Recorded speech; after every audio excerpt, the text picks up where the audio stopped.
Oh, hey folks, how you doing there? Coming to you today at Friday, May 13th. Let me take a swig off my tea juice.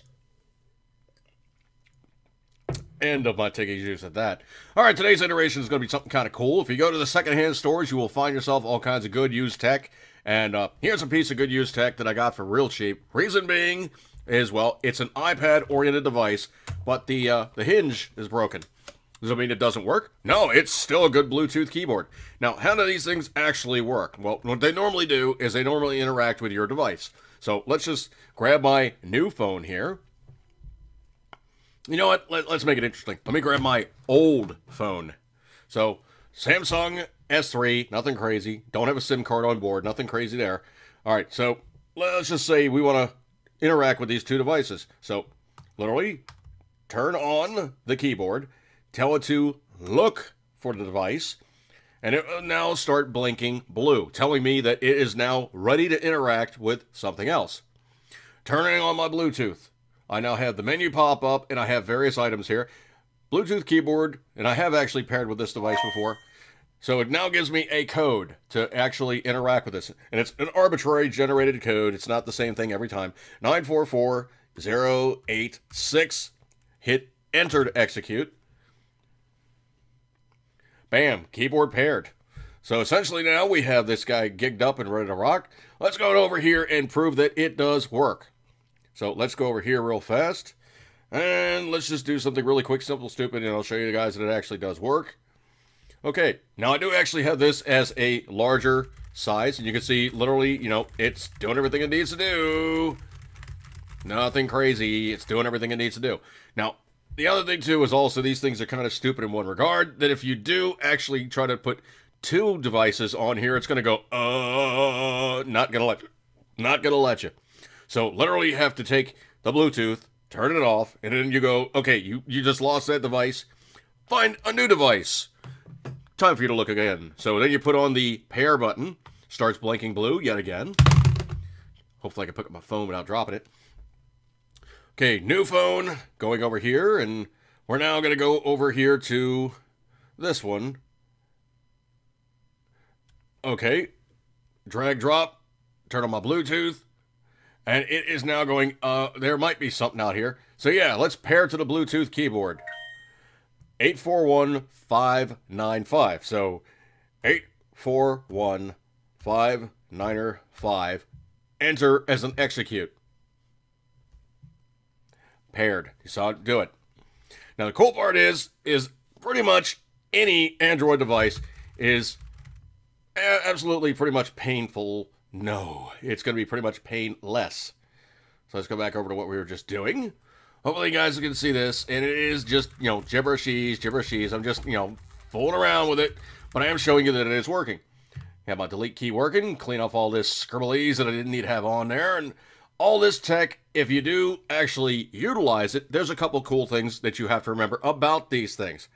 Turn off my Bluetooth, unpairing from the device, turning it off. Clear out of that one. Go back over here, because I really like my screen pretty bright. That's just me. I don't do with auto. I just really like my screen nice and bright. And yeah, I know, kill battery life, and this thing runs and runs and runs and runs. Normally I get like 2 days of use easy out of a charge, but I usually charge it every night because I don't want to, you know, the thing to die off when I least expect it. By and large, both of these units are Android devices. Nothing crazy there. It's a Samsung S3 versus a Samsung S5. Nothing crazy. They're both excellent phones. Still get the learning curve with the S5. But the kicker is these keyboards are cheap, man. You go to like a secondhand store and you find them. They're not a dime a dozen, but they happen quite a lot.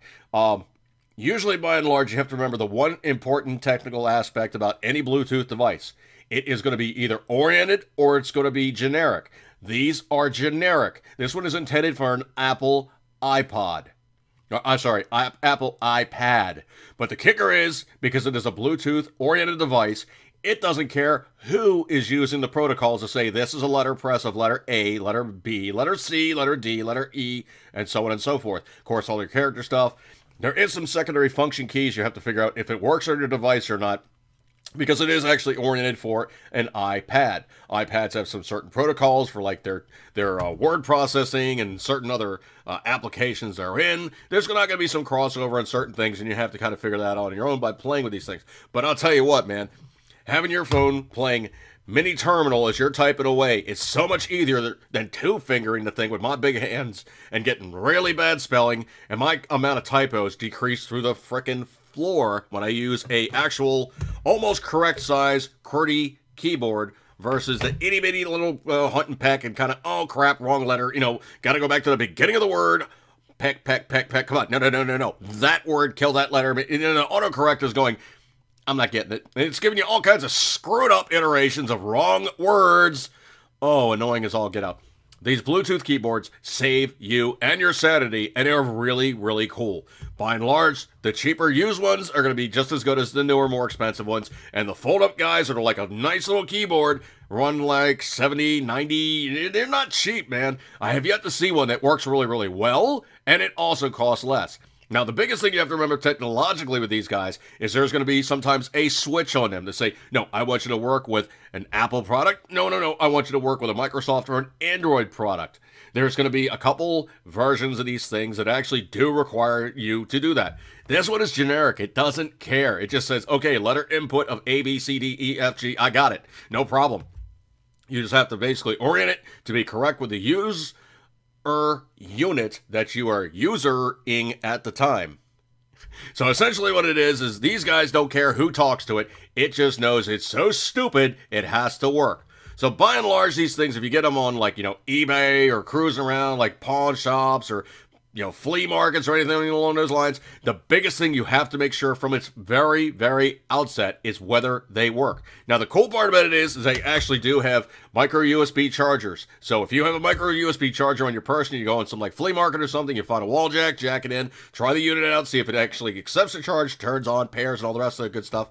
If it pairs and it works with your unit, and it's not a bad purchase price, these things will save your sanity. And they're light, man. It's not like you're really carrying pounds and pounds and pounds of stuff.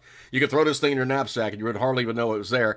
And also the cool part is if you're doing something and you don't feel like holding your phone as you're typoing away, or anti-typoing away as you're using a correct size keyboard, you can have the thing like racked up in front of you. Very simply, easy. You could actually put this thing, leaning against a wall or something, and you just, you're typing away. It is playing like baby laptop as you're doing this stuff. You don't need a tablet, folks, okay? This thing will do on your cell phone. I mean, these things are becoming very close to very almost laptops in terms of capacity, man. This thing kicks ass with a quad-core processor, man. It is quick. It is a very good phone.